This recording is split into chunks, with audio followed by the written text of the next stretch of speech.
What if I told you that the biggest thing standing between you and a killer performance is you? In this episode of Ian's incredibly scientific formula for acting, we're cracking open the terrifying, exhilarating world of self-awareness. I'll tell you the story of a now global star who's built her entire career by owning her awkwardness. We'll break down the performance so still it hurts in the best possible way. You'll head into the acting lab for a challenge that's part acting class, part therapy, and part witchcraft. And yes, we'll laugh at your Instagram bio, your versatile type, and your dramatic whisper squint combo. This is the work that changes actors. Let's go.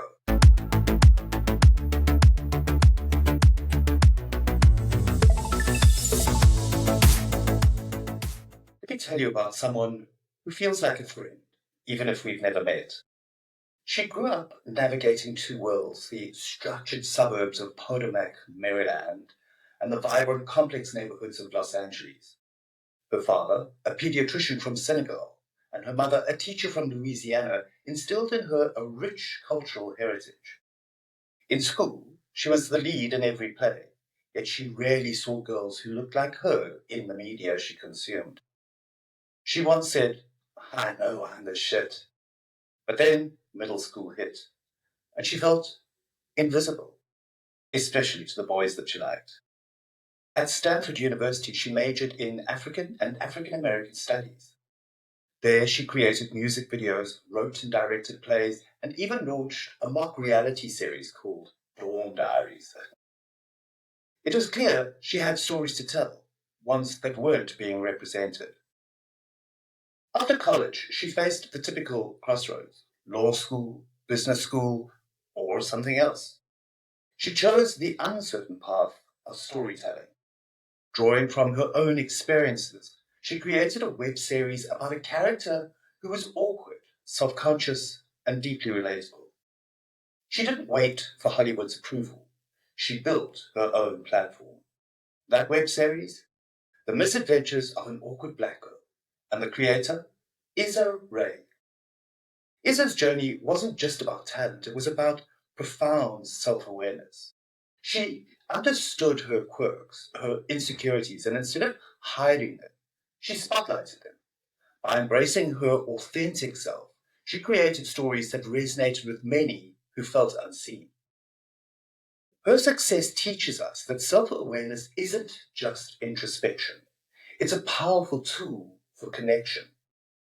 As actors, understanding ourselves deeply allows us to portray characters authentically and connect with audiences genuinely.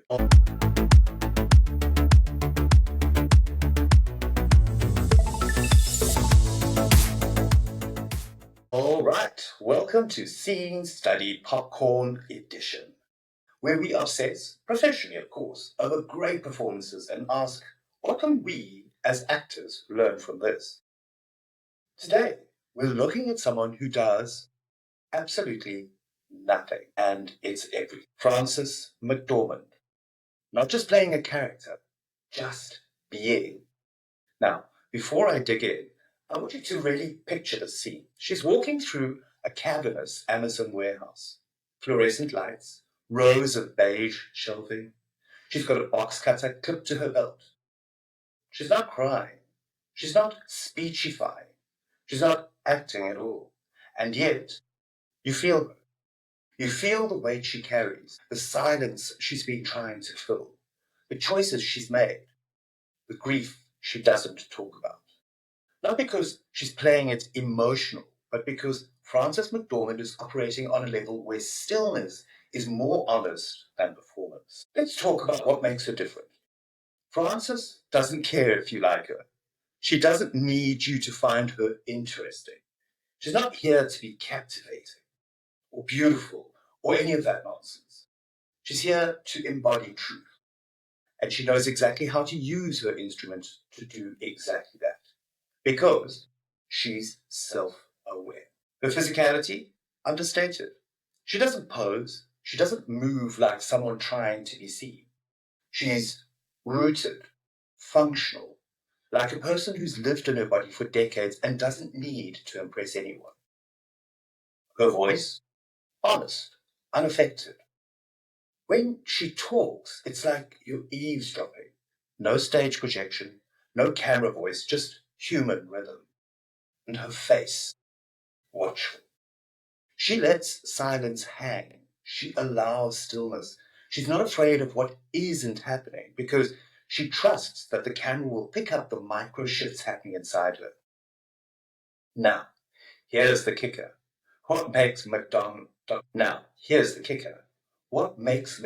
extraordinary isn't range, isn't emotion, isn't intensity.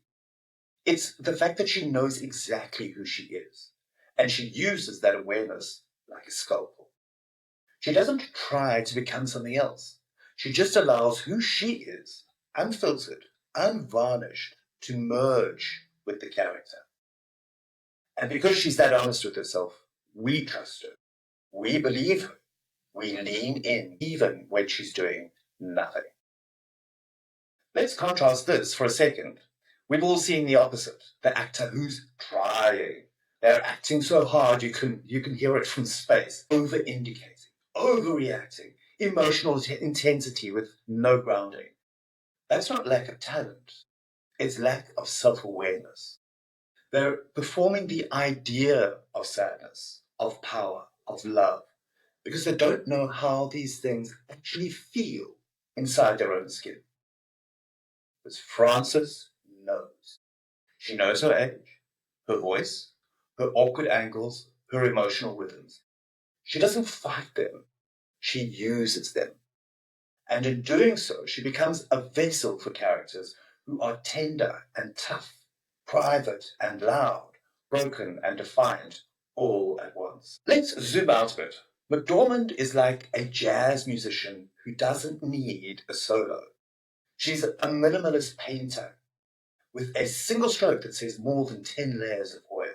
She's Miles Davis's silence between the notes. She's brutalist architecture, nothing unnecessary. No ornamentation, just weight, truth, function. So what's our takeaway? Self-aware actors don't try to do more. They know how to do just enough. They don't perform. They exist truthfully inside imagined circumstances.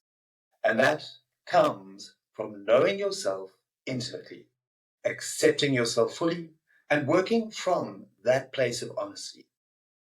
Frances McDormand is proof that you don't need to perform harder. You need to know yourself better. Coming up next, we're heading into the acting lab, where I'll give you an exercise that might make you slightly uncomfortable, but will absolutely sharpen your self-awareness as an actor. Let's get into it.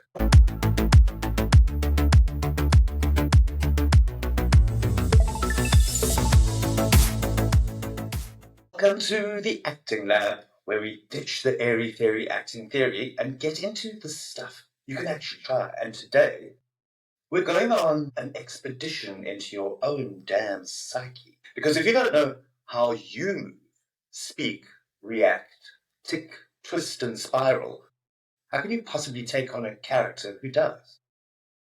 So here it is, the self-awareness experiment. I'll walk you through it step by step. You'll need 3 things: a mirror, a camera, and a notebook, or a little courage to write some uncomfortable truths. So let's go. Part 1, the mirror test. You should follow along. Stand in front of a mirror. Not to pose, not to check if your eyebrows are symmetrical. Just look. Look at your face at rest, not performing, not on. What does it say? What emotion sits there when you're thinking about nothing? Now, try say something simple like, I'm fine. Say it like you mean it. And say it like you're lying. Then say it like you're trying to convince yourself it's true. Watch your face. Notice how little movements betray the truth. Your micro expressions don't lie, and the camera sees every one of them. This is what we call your emotional resting face, your default storytelling palette. Know it and use. The next part is the camera truth. Now, grab your phone and hit record. Here's the assignment. Tell a true story about yourself that makes you slightly uncomfortable. Not trauma porn, just something vulnerable. A time you felt rejected, a time you were embarrassed, a time you said the wrong thing and thought about it for years. Don't act it, just tell it. Then watch it back. Now for the hard part. Watch it with no judgment, just curiosity. What are your natural rhythms? What do you avoid? Where does your voice change? Where do your eyes go when you lie? And when do you stop breathing? This is the gold. This is the raw material of your acting. Most actors try to build a character out of nothing. You're building from the truth. Once you've done that, let's move on to part 3, the journal dissection. It's time to write it down. Answer these questions in your notebook. What do people feel from me when I walk into a room? What am I most afraid to show in my performances?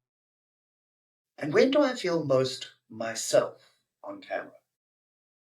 What types of characters naturally live in my skin? And what have I been pretending I could play, but never truly believed? There are no wrong answers, just honest ones. And honesty is what makes you a killer actor. The why? This might feel weird. This might feel intense. You might want to stop halfway and say, well, what the hell is Ian trying to do to me? But here's the thing. Every brilliant actor you admire has done this kind of work. Not always in a class, not always with a coach, but they've looked in the mirror, they've filmed themselves, and they've asked the hard questions, because self-awareness isn't just about knowing what roles you can play. It's about knowing how much of yourself you're willing to show. Coming up next is scientifically proven, sort of, our top 10 list of the week. Top 10 signs you're an actor with no idea who you are. Brace yourself, it's gonna sting.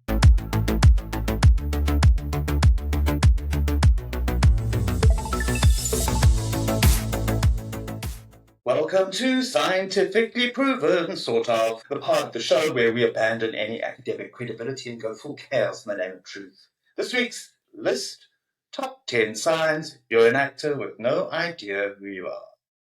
Prepare to feel slightly attacked and also slightly inspired, because if you can laugh at yourself, you're halfway to knowing yourself.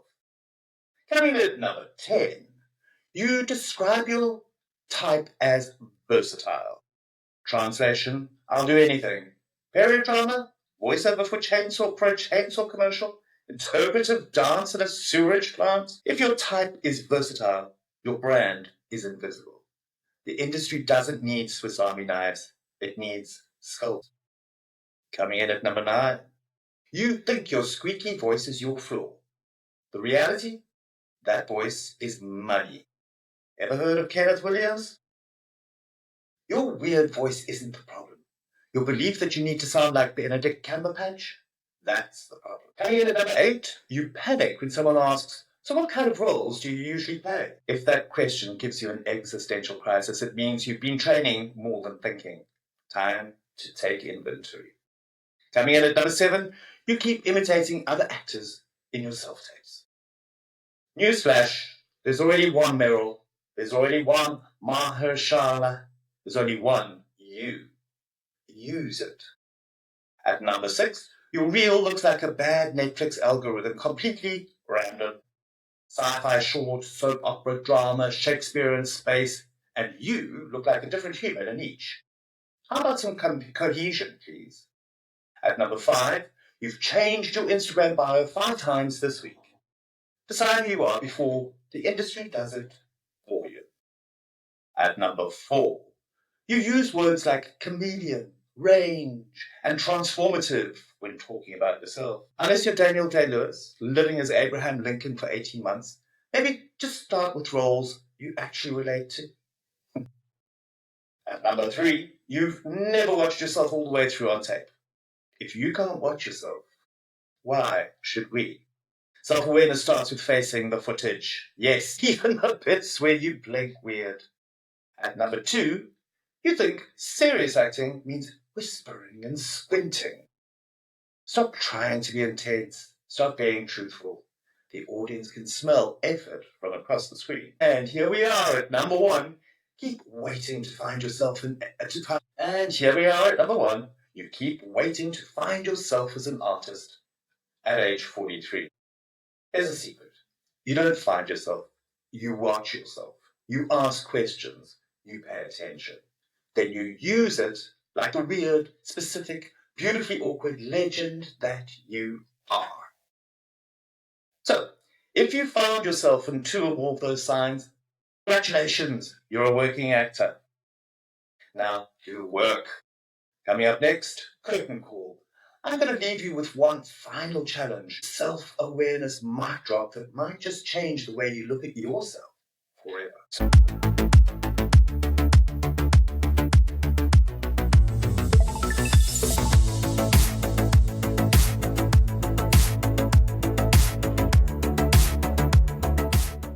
So, here's the thing.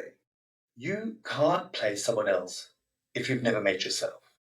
You can't be vulnerable in a scene if you're terrified of your own reflection. You can't reach an audience if you've never bothered to reach yourself.